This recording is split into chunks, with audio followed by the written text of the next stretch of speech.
आज से 460 करोड़ साल पहले धरती बनी। इस पर जीवन ने 350 करोड़ साल पहले सांस लेना शुरू किया। भारतीय उपमहाद्वीप इस धरती का सबसे पुराना भाग है। धरती पर जीवन होने का सबसे पुराना सबूत भी भारत में मिला है। वह है 1.5 अरब साल पुराना लाल शैवाल। विंध्य पर्वत के चित्रकूट में मिला ये जीवाश्म उन्नत किस्म के बहुकोशिकीय जीवों का भी प्रतिनिधित्व करता है, जिसमें पौधे, कवक और जानवर शामिल हैं। यानी भारतीय उपमहाद्वीप वह धरती है जहां आज से 1.5 अरब साल पहले जीवन शुरू हुआ था।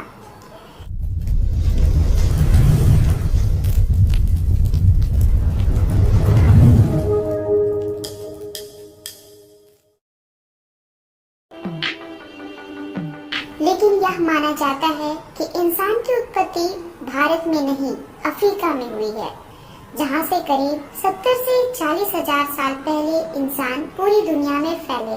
मतलब भारतीय उपमहाद्वीप के आदिवासी यहाँ के नहीं हैं, वे अफ्रीका से आए हैं। वैज्ञानिक मानते हैं कि इंसानी जीव की उत्पत्ति 60 से 20 लाख साल पहले हुई है।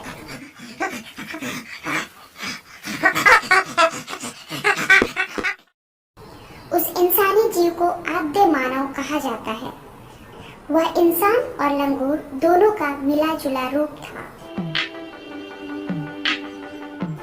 उसके फोसिल्स या जीवाश्म अफ्रीका और एशिया उपमहाद्वीप के कई स्थानों में मिले हैं। अफ्रीका में मिले अवशेष को ऑस्ट्रेलोपिथेकस, चीन में पाए गए जीवाश्म को साइनैंथ्रोपस और जावा में प्राप्त अवशेष को पिथिकैंथ्रोपस कहते हैं, जबकि अविभाजित भारत के शिवालिक पहाड़ियों में मिले फोसिल्स को शिवापेथिकस कहा जाता है।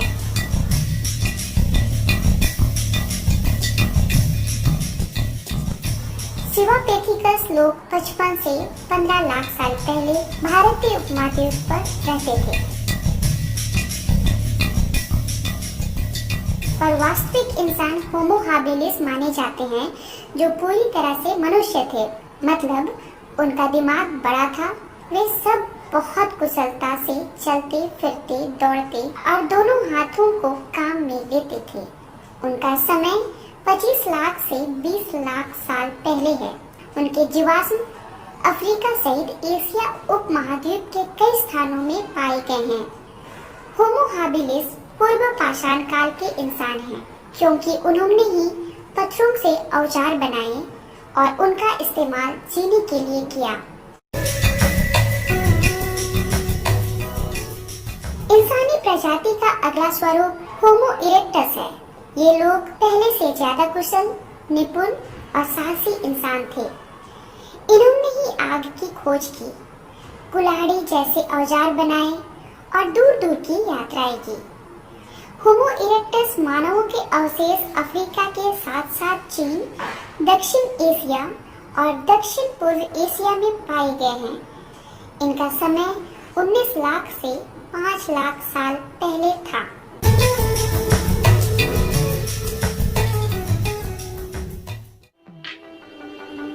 तीसरी महत्वपूर्ण इंसानी प्रजाति होमो सेपियंस है, जिसका अर्थ होता है बुद्धिमान मनुष्य। इसका समय लगभग 8 लाख से 3 लाख साल पहले तक माना जा रहा है। होमो सेपियंस मनुष्य का शरीर और सिर बहुत छोटा था, पर उसका मस्तिष्क बहुत बड़ा था। इस मानव प्रजाति के अवशेष Germany, France, Belgium, Italy, Rhodesia, मध्य एशिया, भारत, चीन और जापान सहित लगभग 100 से अधिक स्थानों में मिले हैं। सामाजिक व्यवस्था की दृष्टि से ये अब तक के सब मानव प्रजातियों से आगे है। इनमें अपने मृतकों को गाड़ने की प्रथा थी, और उनके औजार बहुत उच्च कोटि के थे।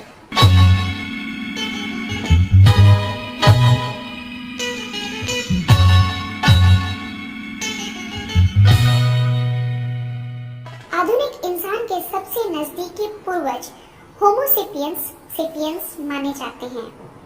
ये लगभग 1 लाख से 15,000 साल पहले हुए।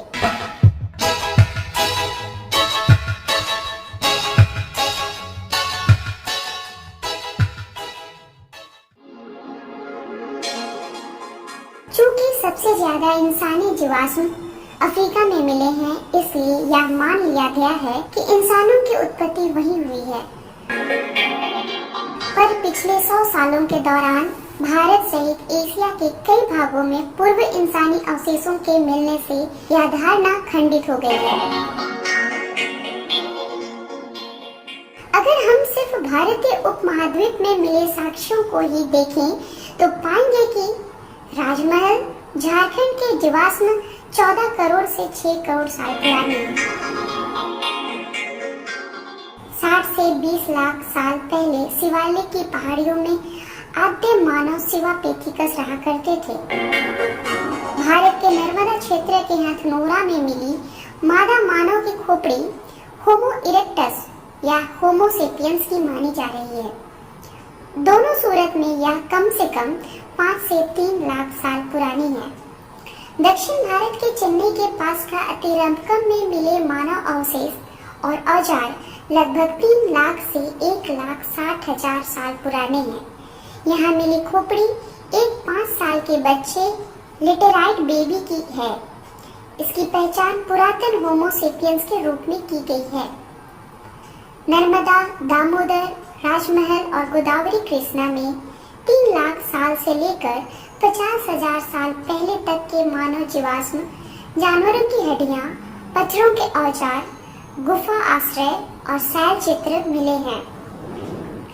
भीमबेटका की गुफाओं और शैल चित्रों की उम्र 50,000 साल से ज्यादा पुरानी है।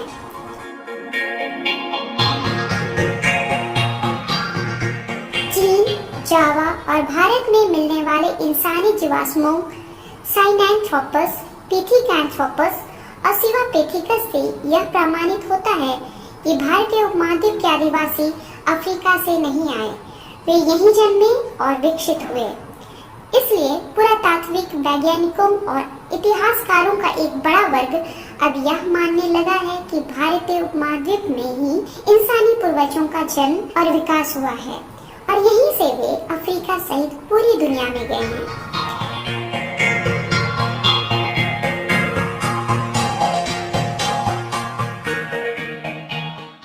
इस अवधारणा के 3 और प्रमुख आधार हैं: जलवायु परिवर्तन, जेनेटिक वंश परंपरा और भाषा।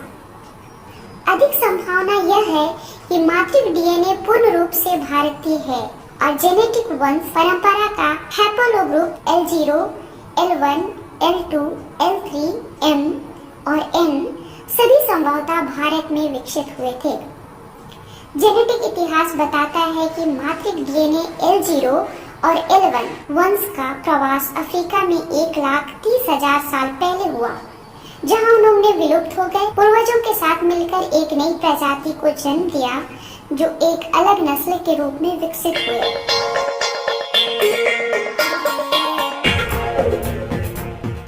नर्मदा वुमन, दक्षिण के लेटेराइट बेबी और जाम्बिया के Rhodesia man out of Africa theory को गंभीर चुनौती देते हैं। यदि हम सभी उपलब्ध प्रमाणों पर विचार करते हैं तो पाते हैं कि पुरातन आधुनिक मनुष्य भारत में कम से कम 3 लाख साल पहले थे। इनमें से कुछ मध्य से उत्तर भारत के नर्मदा से लेकर राजमहल तक और कुछ दक्षिण भारत से श्रीलंका तक रह रहे थे। यह ध्यान देने वाली बात है कि तथाकथित रोडेसिया मैन की खोपड़ी में जो वृषभ एंगुलारिस पाया गया है वह अन्य पौराणिक अफ्रीकी खोपड़ियों में अनुपस्थित है, लेकिन नर्मदा की खोपड़ी और सभी आधुनिक मनुष्यों में मौजूद है। इसलिए संभावना यही है कि इंसानी प्रजाति भारत से करीब 1,60,000 साल पहले दक्षिण मध्य अफ्रीका के जाम्बिया चली गई होगी। फिर कोई 85,000 साल पहले के आसपास भारतीयों का एक और समूह M और N के विभाजन से पहले L0 का L0A, L0K, L0D, L1, L2, L3 Africa में स्थानांतरित हो गया। अन्य हिस्सा बोर्नियो के तट से होते हुए दक्षिण पूर्व एशिया की तरफ चला गया। इनमें से कुछ दक्षिणी चीन तक पहुंच गए। 74,000 साल पहले माउंट टोबा विस्फोट हुआ, जिससे भारतीय उपमहाद्वीप का तापमान काफी नीचे चला गया।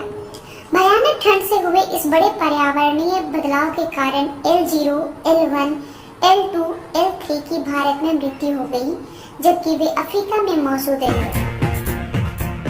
ऐसा माना जाता है कि उस समय भारत में केवल 1,000 लोग बच गए थे। जब भारतीय उपमहाद्वीप का पर्यावरण फिर से रहने लायक हुआ तो तिमोर और बोर्नियो में बस गए कई भारतीय क्रमशः ऑस्ट्रेलिया और न्यू गिनी चले गए। वहीं कुछ लोग दक्षिण पूर्व एशिया से पूर्व और उत्तरी पूर्व भारत में फिर से वापस लौट आए।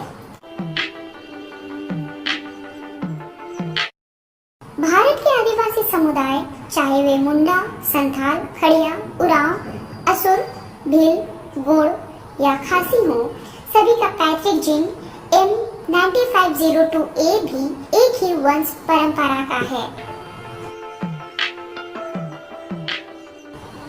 भारत के 4 प्रमुख आदिवासी भाषा समूह ऑस्ट्रो एशियाटिक, ग्रेट अंडमानी और तिब्बतो बर्मन की मोन खमेर पर्यावरणीय बदलाव के बाद अस्तित्व में आए, जो अब तक भारतीय उपमहाद्वीप में बोली जा रही हैं। इनमें ऑस्ट्रो एशियाटिक की मुंडा, संथाल, खड़िया आदि भाषाएं 70,000 साल पुरानी, ग्रेट अंडमानी और निकोबारी भाषाएं 65,000 साल पुरानी और मोन खमेर की खासी भाषा 57,000 साल पुरानी है।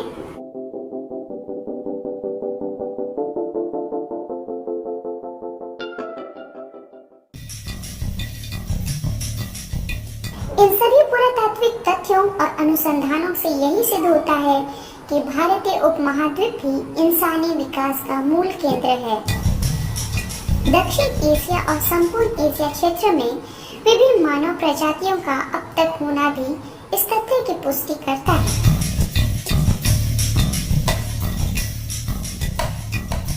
भारत के आदिवासियों में महापाषाण काल से लेकर कृषि व्यवस्था के बाद तक के चरणों की विशिष्टताएं वर्तमान समय में भी मौजूद हैं, जो यह सिद्ध करता है कि भारत मानव विकास और समाज व्यवस्था के कई मंजिलों की मूल भूमि है।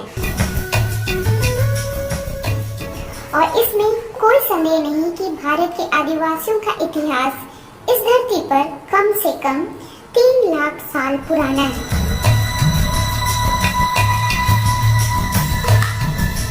भारत के आदिवासी ही दुनिया के